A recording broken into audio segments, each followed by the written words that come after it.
tutorial kung paano alisin ang logo or yung watermark ng TikTok sa inyong video na gustong i-upload dito kay Facebook.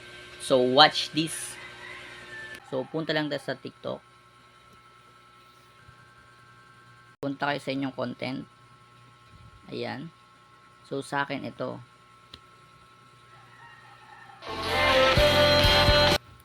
So bali guys, yung gagawin nyo lang ay pipindutin nyo po itong nasa baba, yung tatlong tuldok.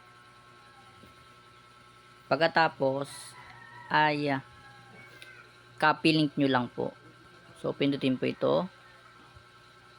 Pagkatapos alis na po kayo dyan.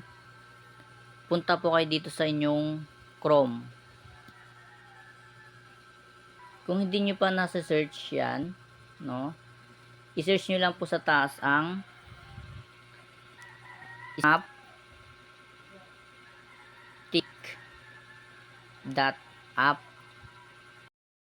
So bali kung nandyan na yan, ayan, i-search nyo lang at makita nyo yan dito yung sa may paste TikTok link here. So i-paste nyo dyan yung link, paste, sabay pindutin po itong download. Ayan. After nyan ay pindutin itong render video.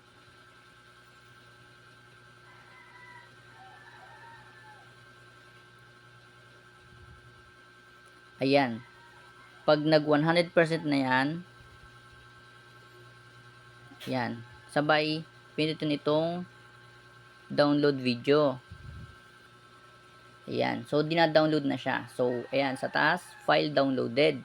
So, i-open nyo lang po yan. Open. Ito na po siya. Bali guys, ayan. Check natin siya sa gallery. As tayo sa browser at punta po tayo sa ating gallery. At pag tingin natin sa gallery, ayan. Sharan. Ayan. Nasa gallery na po natin yung video without logo of TikTok. So guys, pansin nyo wala na siyang logo or watermark na from TikTok. So ganun lang guys kadali para alisin yung mga logo, no, na from kay TikTok. Yan guys. Follow for more. Alright.